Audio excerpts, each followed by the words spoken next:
Viewers, welcome to my channel readers club with Smita. आज हम Napoleon Hill का book practical step to think and grow rich book का 5 chapter का second part पढ़ने जा रहे। मेरी के ऐसे की सलाह।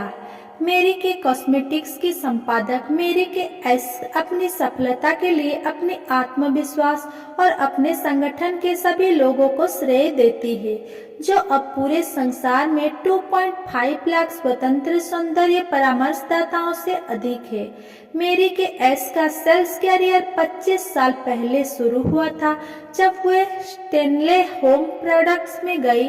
वे अक्सर बताती थी कि अपने पहले साल में वे कतई सफल नहीं रही और यहाँ तक कि वे इस काम को छोड़ने का मन बना चुकी थी। लेकिन जब वे अपने पहले स्टेनले सेल्स सेमिनार में गई तो सब कुछ बदल गया। उन्होंने कहा, वहाँ मैंने एक लंबी छरहरी सुंदर सफल महिला को क्वीन का मुकुट पहनते देखा। यह मुकुट कंपनी की प्रतिस्पर्धा में अव्वल रहने का पुरस्कार था और मैंने ठान लिया कि अगले साल क्वीन में बनूंगी। हालांकि यह असंभव लग रहा था, लेकिन मैंने निर्णय लिया कि मैं जाकर प्रेसिडेंट से बात करती हूँ और उन्हें बता देती हूँ कि मैं अगले साल क्वीन बनने का इरादा रखती हूँ। मिस्टर बिबरिज मुझ पर नहीं हंसे, बल्कि उन्होंने मुझसे नजरें मिलाई, मेरा हाथ थामा और बोले, ना जाने क्यों मुझे लगता है कि आप ही बनेंगी।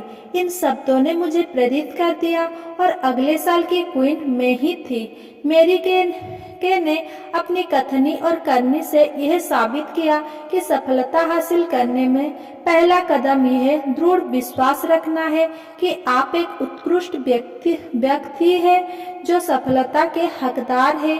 पर्सनल एक्सीलेंस में प्रकाशित एक लेख में उन्होंने कुछ अभ्यास सुझाए जो उत्कृष्टता की छवि बनाने में आपकी मदद करेंगे और आपके जीवन में सफलता का माहौल बना देंगे।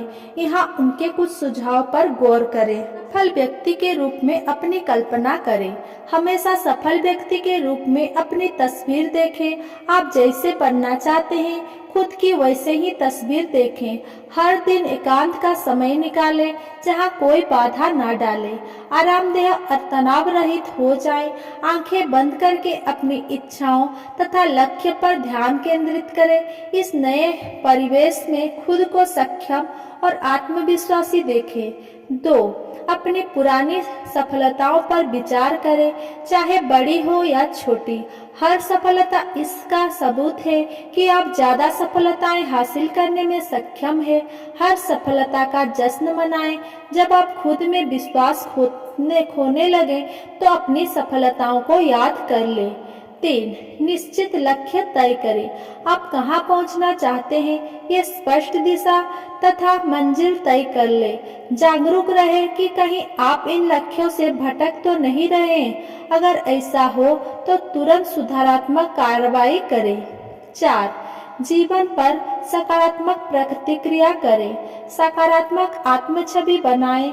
आपकी छवि, जीवन पर सकारात्मक प्रतिक्रियाएं और आपके निर्णय पूरी तरह आपके नियंत्रण में है। सफल व्यक्ति के रूप में अपनी कल्पना करें।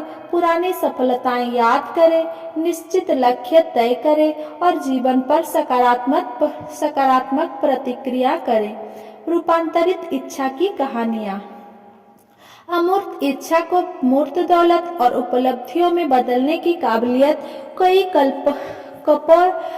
कल्पना नहीं है। इतिहास और सभी क्षेत्र के असंख्य लोग इस बात का प्रमाण उपलब्ध कराते हैं कि जब निश्चित उद्देश्यपूर्ण प्रबल इच्छा के साथ योजना और लगन जुड़ जाती है तो इंसान कोई भी लक्ष्य हासिल कर सकता है। आप कदम 1 में एडविन सी बर्न्स की कहानी पढ़ चुके हैं, जिन्होंने सोचकर थॉमस ए एडिसन के साथ साझेदारी का रास्ता तैयार किया। उनकी सफलता इस प्रबल इच्छा से शुरू हुई कि वे एडिसन की नौकरी नहीं करना चाहते, बल्कि उनके साझेदार बनना चाहते हैं। आने वाले खंडों में आप दूसरे लोगों की कहानियां पढ़ेंगे जिन्होंने अपनी अमूर्त प्रबल इच्छा को मूर्त सफलता में बदला। हर्नेन कार्टेस ने अपने ही जहाज डुबो दिए। 1518 में स्पेनी सेनापति हर्नेन कर्टिस एंजेक्ट साम्राज्य को जीतने के लिए क्यूबा से मेक्सिको की जल यात्रा पर रवाना हुए। वहां पहुंचने पर उन्होंने आदेश दिया कि जो जहाज उनके सैनिकों और रसदों को लेकर वहां आए थे उन्हें डुबो दिया जाए। इस तरह उन्होंने सबको यह स्पष्ट संदेश दे दिया कि विजय ही एकमात्र विकल्प थी, हार कर लौटने का कोई रास्ता नहीं था। वे या तो जीतेंगे या फिर इस कोशिश में अपनी जान दे देंगे। कोर्टेस के पास सिर्फ 500 सैनिक थे, कुछ घोड़े थे और कुछ तोपें थी, लेकिन वे जीतने के लिए कोटिबद्ध थे।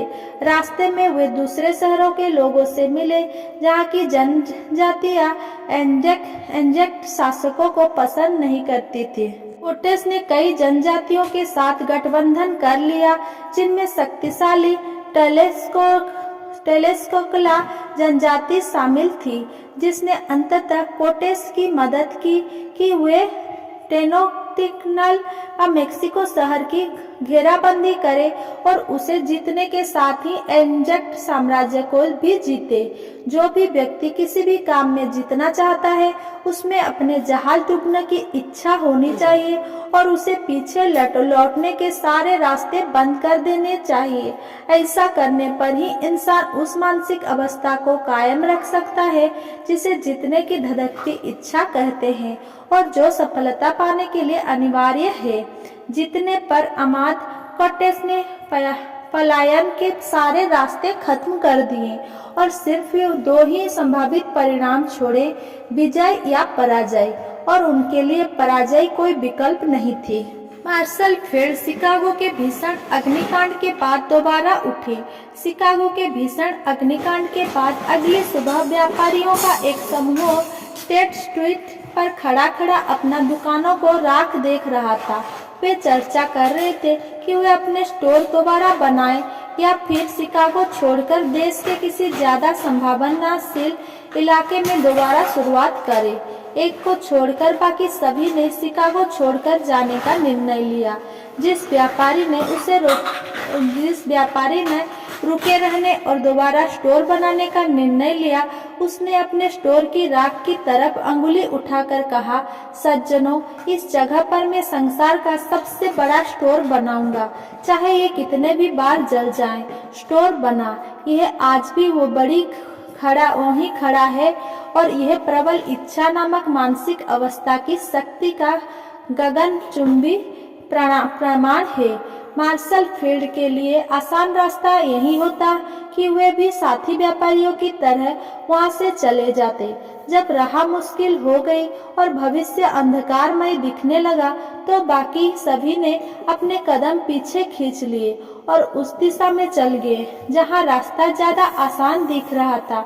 जब आपके पास प्रबल इच्छा हो तो कोई भी बाधा इतनी बड़ी नहीं होती कि उससे उबरना संभव ना हो। मार्शल फील्ड और दूसरे व्यापारियों के इस फर्क पर अच्छी तरह गौर करें, क्योंकि यही वह फर्क है जो एडविन सी बर्न्स को उस हजारों युवकों से अलग करता है जो एडिसन की कंपनी में काम करते थे। यही वो फर्क है जो लगभग सभी सफल होने वाले लोगों को असफल होने वाले लोगों से अलग करता है। अगर मेरा ये वीडियो आपको पसंद आया हो तो मेरा वीडियो को लाइक, कमेंट, शेयर करें और मेरे चैनल को सब्सक्राइब करें। धन्यवाद।